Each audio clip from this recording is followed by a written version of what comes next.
Hello, hello! Sarah from Sweet Scents from the Dollhouse. If you're new to my channel, welcome, welcome. Subscribe and hang out. If you're a returning waxy, as always, welcome back. And thank you for your patience while my life goes crazy. You guys know that I have been hard at work reorganizing and building my wax closet when I can. At the same time, I'm going back to school taking a program for small businesses and entrepreneurs, which is super exciting. The first week I was kind of like, wah, wah, wah. It was a little dry, kind of common sense. I was like, oh, I really hope this program gets better. Second week has been amazing. Learning lots, really helping me get organized and giving me tons of great ideas. So I'm super excited about that. This morning, before I left for school, I came into my wax closet, as I always do, to either pull from my melting basket or something else. And if you're returning, you've probably realized that I have taken the Scentsy wax down. I filmed a video, can't remember which one it was, and I thought that just the Spring Symphony bar was having a problem as it was dripping all down my arm. I came in here this morning and I had a bunch of Christmas shopping that I had done lined up here. I just kind of tossed it in the wax closet and I was going to hide it away from the teenagers a little bit better once I got home.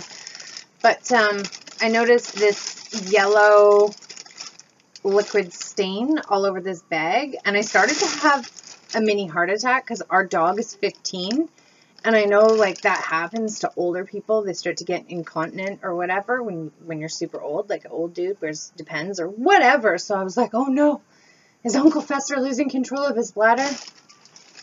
No, it's just Scentsy fragrance oils separating from the bar and dripping everywhere. Thankfully, it didn't ruin any of the Christmas gifts. It was just all over the bags. I know I've done this and talked about this a little bit more in depth on my channel as somebody who's made candles for over 10 years.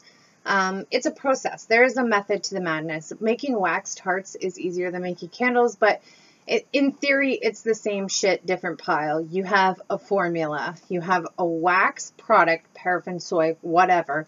And scientifically, it can only absorb so much fragrance oils and bind together before, you know, if you put too much or you're not producing the product properly, the fragrance will separate from the bars. And that's exactly what is happening to Scentsy wax. It doesn't matter how you store it. I know that that is just a common thing that they tell consultants to tell their customers. There's nothing wrong with your Scentsy wax. It's your customer's fault. It's not your fault. I had hundreds of Scentsy bars stacked flat. You guys have seen how I used to store my Scentsy bars. They were a sweaty, disastrous mess. And not all of them. Like every second and third bar, maybe. So there's really no method to the madness of which ones sweat and which ones don't, because it's a QC. It's a quality control issue.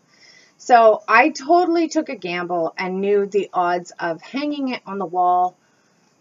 I knew it was going to be a disaster. It's just stupid on my behalf that I even did it, setting myself up for frustration. But considering I have a YouTube channel, and I am a Scentsy consultant, I would like to display Scentsy in the back of my videos. Wouldn't that be nice? That'd be nice, right? No, instead, there are Super Tarts, Rose Girls, we have Better Home and Gardens, Glade, the DD from Hobby Lobby. We have, what else up here? Sensationals, Ambiscents, Bathing Gardens. So you got 8 different companies currently hanging on my pegboard, and not one of the 8 companies has a problem with sweaty, leaky disaster wax.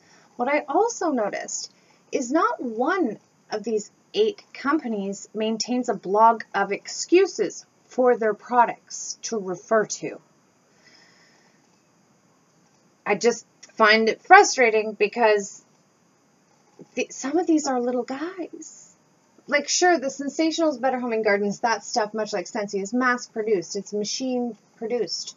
But these little vendors are hand-pouring this. Some of these little vendors are hand-pouring this in their house, and they maintain their quality control. for a fraction of the cost of what we pay for Scentsy, and Scentsy is not maintaining quality control. So I come in here and realize that now all of the sweaty, leaky bars have kind of developed a sediment because I hung them. So just to show you, there is like quite literally no method to this madness. This is a bubblegum bar. I pulled them right off the rack like this, and I don't even want to touch them because I'm going to wreck this dress. But this bubblegum, not sweaty, not leaking. Right underneath it is Vanilla, not leaking. But the Southern Comfort one, disaster. And I kid you not, they're all like that. These three are okay. We've got falling leaves. Ew. But whatever was on top of it leaked onto this salted caramel cupcake, and it's blue. The vanilla suede is fine. Like every other or every second bar, every third bar is just disgusting. And I've had great luck. If I accidentally spill candle wax or wax tart when it's melted and hot, I've had great luck washing it. I've spilled it on tablecloths. I've spilled it on my clothes. I've even just been lazy and picked up a rag or a linen and just wiped it up really quickly, and it washes out no problem. But what happens when the fragrance oils start to separate from the wax, it takes the dyes with it, and henceforth that, when the fragrance oils in a combination with the dye leaks onto fabrics, it ruins things. So in order to clean this mess, now that I'm home from school, I can't wrap my brain about this. I'm going to put on paint smocks to be able to touch my Scentsy wax. I'm going to have to wear paint smocks. I'm also going to the dollar store because I used to keep these, before I hung them on the wall, I used to keep them in those cute little fabric teal totes up there that match everything. I call these dirty bins. You can get dirty bins from the dollar store. I buy 3 of them for $1.75 or whatever it is. But I call these dirty bins, and I use these in my shop. I keep sanding blocks, tools, raggedy old rags, paint brushes. And then when I feel like a little bit extra ambitious and want to tidy up my workspace and shop, I will, just spray them out with a little bit of Vim and a garden hose. I get the cobwebs, the dead spiders, the paint, the dust, the dirt that accumulates. This is like a garage bin. This is what I have to store my Scentsy wax in from now on because it wrecks everything else. So I'm just really having a hard time with the lack of accountability. It's nothing we're doing, it's your fault. Tell your customers it's their problem. Tell your customers they've done something wrong. When I have to wear a paint smock and store my wax collection in dirty bins. And it's double the price, even quadruple the price of some of this stuff that I can nicely display, that I can touch, that I don't have to fear it's going to wreck anything else in my house. For $8, I'm not so excited about a product that I need to wear garage clothes and keep in dirty bins in order to touch it. That doesn't scream superior product to me.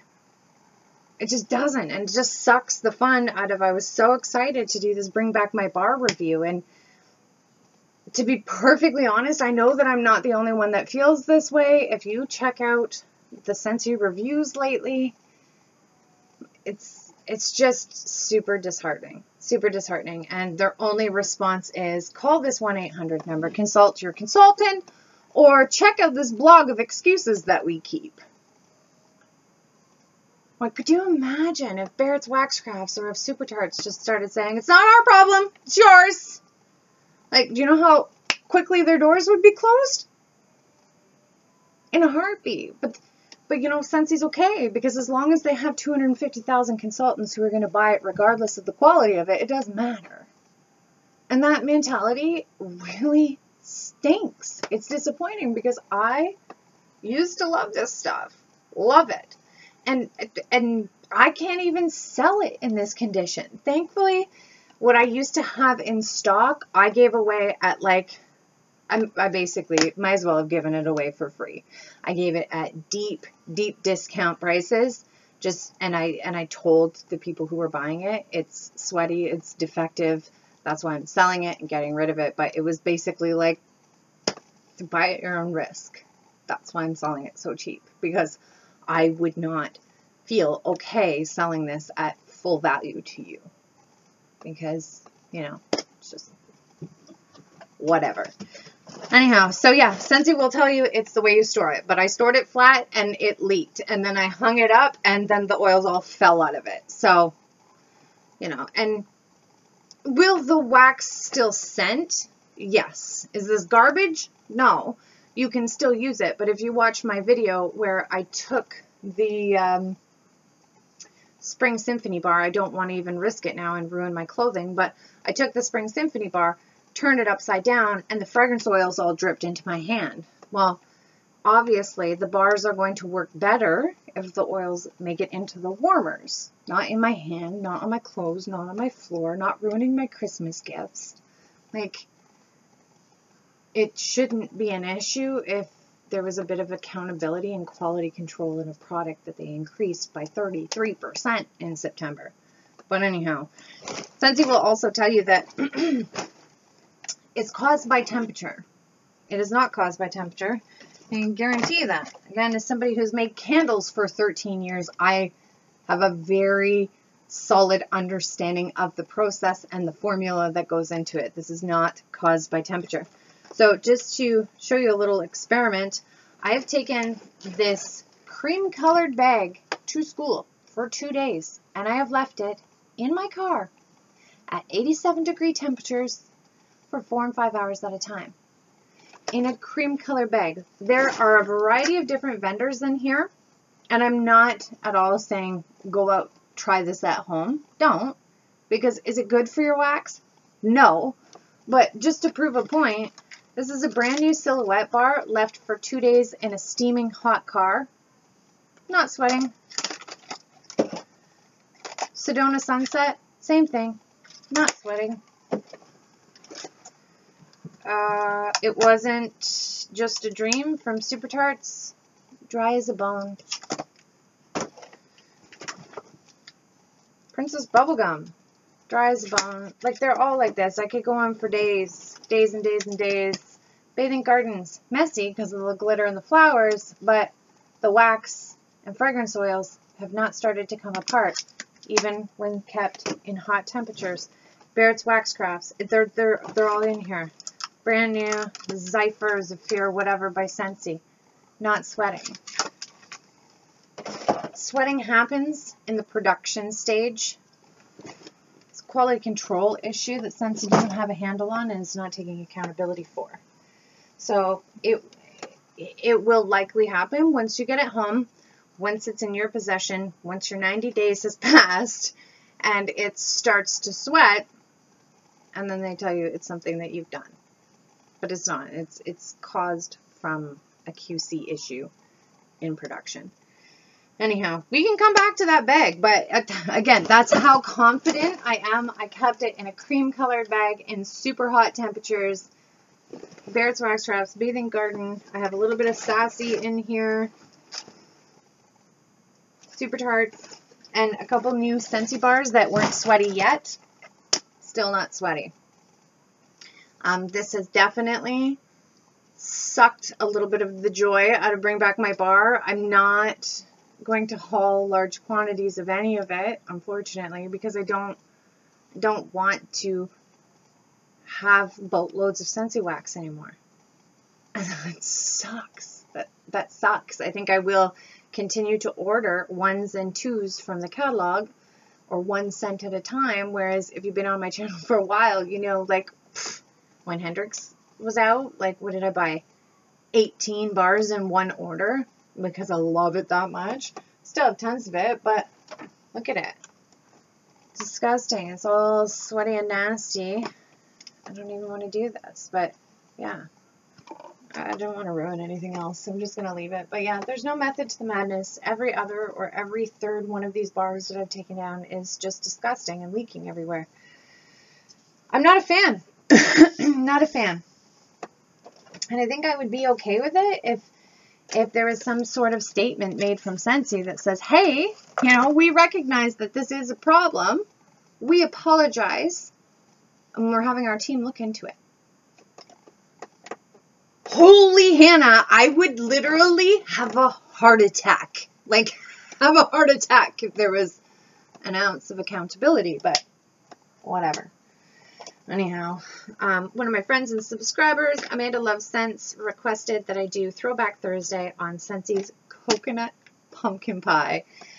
This is an oldie, but a goodie. It was originally a scent of the month, and then it was put into the permanent catalog. I'm not sure when. Sorry about that. I have a really love-hate relationship with this scent. I know, what was that? I did another review on a scent a while back. Sometimes, if you find a fragrance and you're warming it, and sometimes when you walk into the room, you're like, oh yeah, I like that. And then other times you're like, do I like that? It kind of smells gross. Totally get that vibe with Coconut Pumpkin Pie. I don't get any pumpkin. There's also no it's not, I don't get pumpkin at all. I get kind of like a toasted coconut and a pie crust note, but the pie crust it must be a pie crust oil or to some degree in here. It reminds me of some of the indie vendors who do either graham cracker or pie crust blends. And sometimes I think it smells really good, and other times I'm like, does that smell like stale graham crackers? I really can't figure this one out. I get mostly toasted coconut, a bakery note, and a little hint of maybe stale graham crackers. But I used 1 cube in a 24 watt bulb warmer, 600 square foot, I wouldn't say open concept, but large space. 1 cube. I had the fan on. It was boiling hot, like all odds working against this little performance review. It had a steady 7 to 8 foot throw for 10.5 hours. It's amazing. Like, the performance on this shocked the dickens out of me, because when you smell it in the clam, it doesn't smell like it's going to be overly strong or a super duper performer, but the performance on this was solid. It lasted a total of 16 hours. I don't know. I would love to give this like a 5 out of 5 on scent, but it's so weird. I just can't get over that graham cracker note. So I'm going to give this a 3 out of 5 on appeal, and on performance, I'm going to give this a 4 out of 5 because it was pretty dang awesome for not being one of those super knock you on your ass scents. So did love this. I only have 1 bar left, and again, we're doing it for Throwback Thursday because it is retired now. So for next week's scent selections, I wanted to include some of these Bring Back My bars. I know some of my subscribers have been really curious about the reviews and the performance. If you go on any of the Scentsy review pages, so on and so forth, there's been a lot of negative reviews about the performance and the strength of the bars nowadays. So I have tons of subscribers who want to know, are these Bring Back My bars as strong as they once were, or have they been reformulated to like 2/3 of the fragrance oils? So the first selection is Zephyr or Zyphra, however you say it. If you like Hugo Boss's original Hugo Boss, I think you might really like that one. Sedona Sunset, I have dipped into this one. Or Silhouette. The first person to comment down below gets to choose between these 3 for next week's Throwback Thursday. And stay tuned. This weekend, I'm doing a warm review on all of the July 2018 bars that I have warmed so far. And again, I apologize. I was trying to do them sooner so you guys could place your orders, but I wanted to give you a good review, and it has been so hot here that hardly anything has been throwing, with the exception of Barrett's Wax Crafts and Super Tarts. I've had a lot of luck with those bars, but I don't want to give you a bad review because the heat is working against the performance of the home fragrance. So stay tuned this weekend. I'm bringing you that. As always, thanks so much for watching. I'll see you in my next video.